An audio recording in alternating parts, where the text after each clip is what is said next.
What's happening, friends? Welcome back to Dynamo DeFi. My name is Patrick, and on this channel I talk about cryptocurrency, decentralized finance, and economics. Today's video I'll be talking about the topic that's on everyone's mind, and that is the crash of LUNA and UST.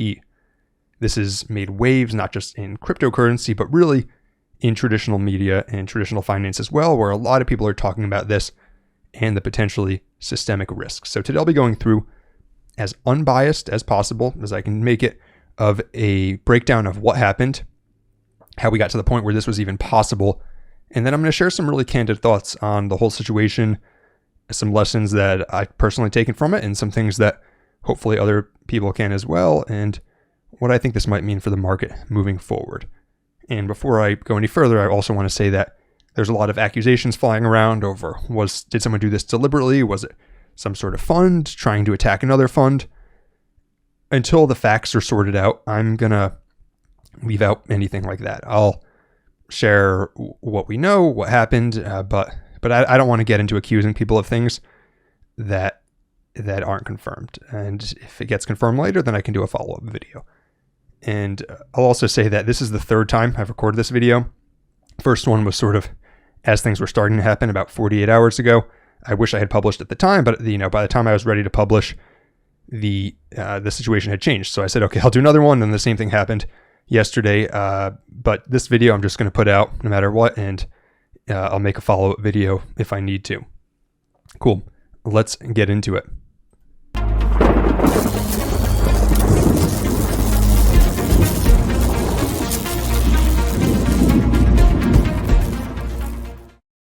So first, let's talk a bit about how we got to the point where UST could crash this dramatically, and a bit about how it works, because that's going to be important to understand how this happened. So UST is what's known as an algorithmic stablecoin, if you're not familiar. And basically that means that it's pegged to the US dollar, and it manages that peg by allowing you to either burn or mint it to redeem it for another token known as LUNA. So if it ever becomes worth less than $1, then you can buy it for under $1 and burn it for an equivalent amount of LUNA that would be worth $1. So basically you can arbitrage it for more than you're buying it for. And vice versa, if it's worth more than $1, then you can mint new UST by buying LUNA and burning that LUNA to mint UST. And so basically you might be spending $1's worth and you're getting $1.01 worth. So you're arbitraging it back and forth, and that's how it maintains the peg.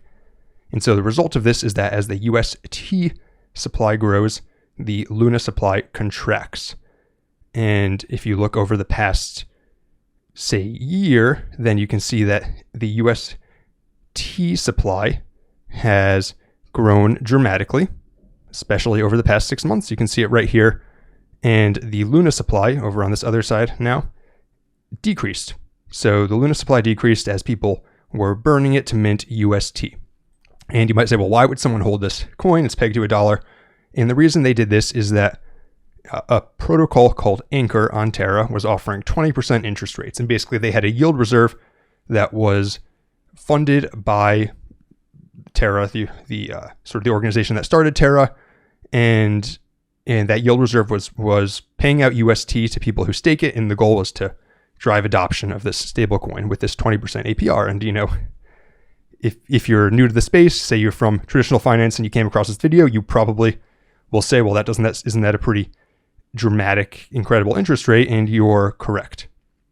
And so that's why you can see the total value locked in Anchor, this protocol that was paying 20% APR, increased from around $1 billion over the summer to $17 billion earlier this week. And you can see that most of that increase happened over the past 3 months. So it really accelerated.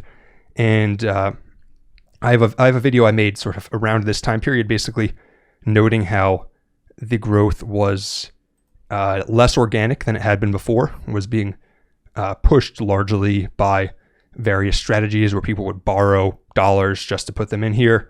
And basically that led to a huge amount of UST that existed solely for earning this 20% interest rate. And so it got, enormous. One of the largest coins. It was one of the 10 largest cryptos. And so then as it's growing, you have as a backdrop, the Bitcoin price and really tech equities as well were not doing well. So this is the chart of the NASDAQ since last year, but if you just look since the start of this year, the NASDAQ has not been doing well. And so this resulted in a situation where money started to leave the crypto ecosystem. Okay, so you had people cashing out, leaving, and you also had some people starting to even take stablecoins out. I mean, if you look at the supply of something like USDC, which is actually backed by dollars, the supply of this had started to flatline and in some cases actually decrease. And so everything was going well with Anchor growing. And basically the first sign of trouble was, today is the 10th. So 3 days ago on the 7th, someone cashed out several $100 million of UST. And they did that on Curve being the largest application for swapping stablecoins. Again, if you're new to DeFi, I expect this video might attract some people who are looking for an understanding that don't normally watch videos about crypto. This website looks sort of old, but it actually is one of the largest protocols in DeFi. It's got tens of billions of dollars locked into it, and it does billions of dollars of transactions a day sometimes. But basically, someone sold several $100 million of UST, both on Curve and on Binance, which is the largest exchange. This chart shows you the UST price on Binance, and you can see that this temporarily dropped the price down below 0.99. And this caused some people to start to panic, but the backers of Terra were able to refill the liquidity pool on Curve. They were able to shore it up pretty quickly, and by the next day, it was back to around $1, and then it was hovering about half a cent below $1. And so this is where things got interesting. And by the way, I know this is the part where people say someone may have been trying to depeg it purposely. I don't know if that's true. Until that's confirmed, I'm just going to say someone sold several $100 million. I don't know their motivation. But they did that. And what happened next was people started to withdraw money from Anchor. So here you can see the change in Anchor deposits of every day. So the 7th, $1.3 billion was withdrawn. On the 8th, another $1.6 billion was withdrawn. So this is where people started to raise the alarm. They say, okay, money is starting to leave Anchor. And the problem is, where is that UST going to go? Because the only real reason you would hold UST is either because you're worried about your USDC or USDT being frozen for some reason, because those coins can in theory be frozen, but that's not most people. The real reason most people are holding it is because they could earn 20% yield. And if you're withdrawing it from Anchor, what are you going to do with it? Many people were thinking these people are probably going to sell it. And how much liquidity can Binance and Curve absorb? Well, this Curve pool was somewhere around $1 billion yesterday. Since a lot of it's been cashed out. Binance, I don't know exactly how big the order books were, but basically the answer was it could not absorb very much. And so the price started to go down dramatically as people started to cash out, pushing to the low 90s. And that's when people really started to panic. Billions of dollars more started to come out of Anchor. And you can see that yesterday, over $3 billion were withdrawn from Anchor. There were hours where it was going down by hundreds of billions of dollars. The entire network froze up because so many people were trying to withdraw money. And that's when people really started to panic. Anyone who had, not anyone, but many people who had UST just said, I'm going to accept a loss. I'm going to accept getting 80 cents, 90 cents for my dollar. I just don't want this thing to go to zero, especially if they had put in money that they couldn't afford to lose. And so that's when you had it really tanked, and it ended up on Binance temporarily going all the way down to 60 cents. And part of the reason why it froze here was because I believe Binance was set up to not even allow orders below 70 cents, since this coin should in theory be pegged to $1. The Curve pool at one point was over 97% UST. It's since balanced out a little bit as some people arbitrage that, but it was over 97% UST, which basically means that people had withdrawn all the other stable coins. They were trying to sell their UST for these other coins. And of course, the Luna price crashed, and that's because the value of Luna is dependent on the growth of UST. You can see that it had already been slowly trending downwards over a few days, and then it just crashed from 60. Right now, it's around $17. It was around $90. Literally, it was just under $90 last week. I mean, that is just insane. And this is one of the largest one of the largest coins, by the way. If you're not familiar, this is a top 10 coin. I believe it was rank 5 before this. This is just insane to see. I've never seen anything like this before. And basically, in a nutshell, that's how it got to the point where it is now. The backers of Terra tried to refill liquidity or buy UST to restore the peg. They certainly put in hundreds of millions, potentially up to billions of dollars.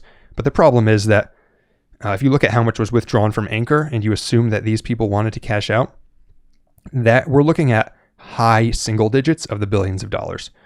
And that's, to put it in perspective, probably pushing 1% of the total crypto market cap, maybe 0.5% to 1% of the total crypto market cap trying to be sold. That is a lot of money to come up with, especially if there's a chance that it's not going to work, right? And so far they've been unsuccessful in getting it back to $1. It was up to 90 cents for most of today, and then even since I started making this video, it has dropped down to 80 cents. I'm not sure if anything happened, but again, I'm not restarting this video at this point. And yeah, things are not looking good. Things are not looking good at all. And part of the reason why Luna's crashed so much is because if UST is below peg, you have that opportunity to arbitrage it, to mint new Luna. And if you're trying to exit UST, you are probably also trying to exit Luna. So people are minting it and then just selling it right away. And that's a lot of sell pressure on top of people who just want out. And so that's basically what happened. And now I want to share my really candid thoughts on this whole situation. First off, if you lost money, I'm really sorry. I've been there. There were certain coins I held. I lost 90% of the value in last May. There's coins that I had bought in 2017 that went down 99% in value. Imagine that. And yeah, it sucks. Let's be honest. Losing money is never fun, especially if you put in more money than you're willing to lose. Because let's be honest, even though we say you shouldn't do that, many people do anyways. And I always try to give a unbiased view of things on my channel. But if my video isn't anything contributed to people sort of FOMOing in with more money than they could afford to lose, I apologize. Although I haven't covered Luna or Terra in really since the beginning of this year. So I guess I'm happy about that in retrospect. I also wanted to say, if you lost a lot of money and you're thinking of doing anything dramatic, unfortunately I've already heard about several people that killed themselves yesterday.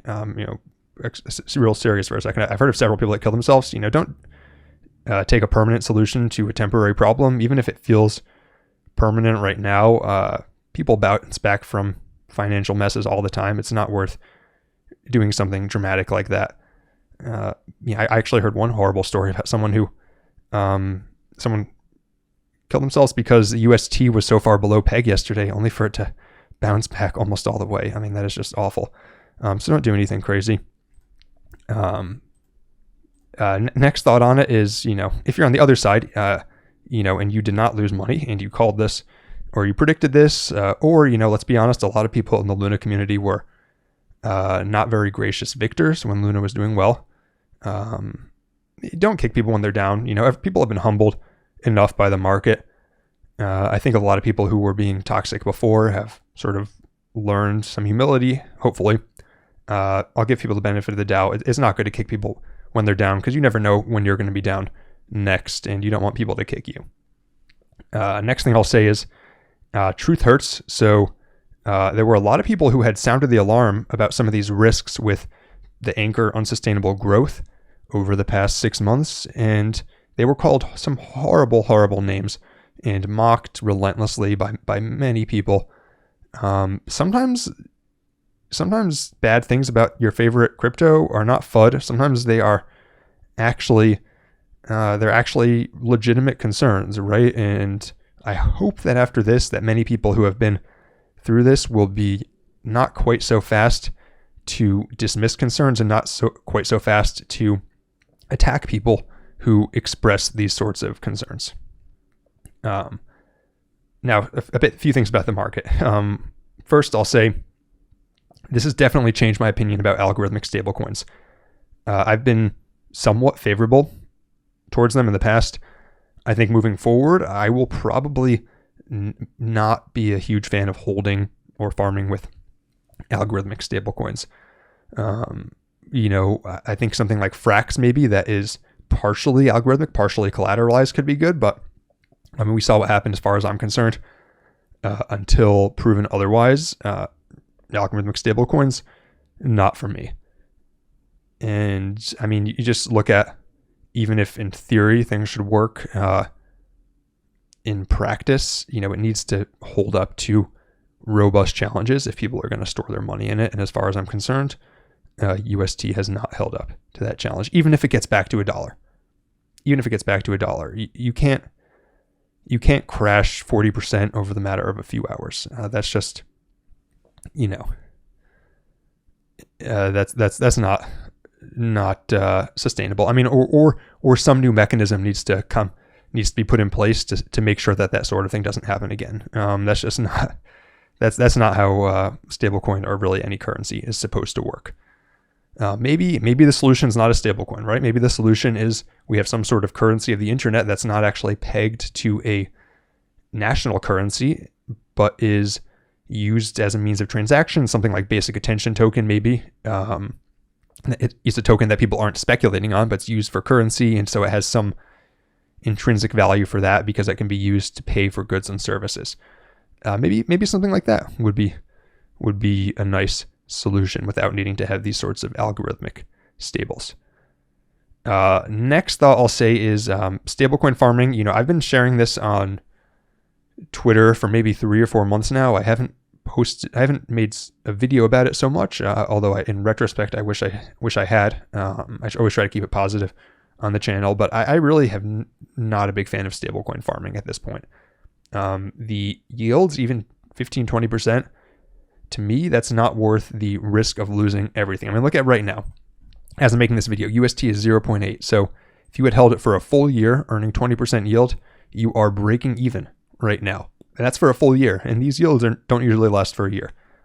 Not to mention there's always smart contract risk and all sorts of other things. To me, I said this a few days ago. This was before this happened. This was on the 7th. I said I wouldn't put money that I'm not willing to lose into stablecoin farming.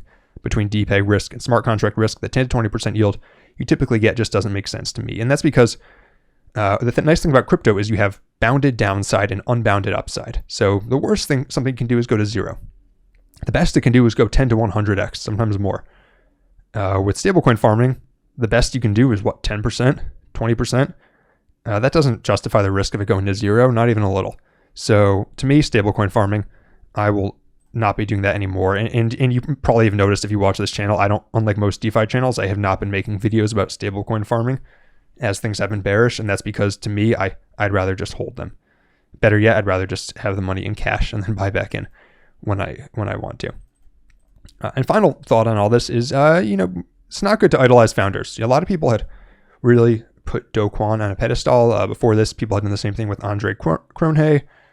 People have done the same thing with Danielle Sestagelli. Have you noticed a pattern? A lot of these people's projects crashed at some point. And part of that is, I think, because they get to unsustainable heights since people refuse to take profits. I mean, I know people who bought Luna at under $5, held it up over $100 multiple times without selling, and are now sitting at $18? Giving up potentially life-changing money. It's not good to, you want to have strong hands, but it's not good to have unrealistic hands, and it's not good to assume that founders can do no wrong, because they're going to look out for themselves at the end of the day, so you should look out for yourself. And those are my main thoughts on this whole thing. I don't know whether Luna is going to bounce back. I hope for the sake of people holding it that it does at least bounce back enough that people who want to get out can. And that's all I have to say about that. There's some other good coins that are probably getting to good buy prices, but that's for another video. And that is all I have to say today. If you're new to this channel, please like and subscribe. And until next time, this is Dynamo DeFi.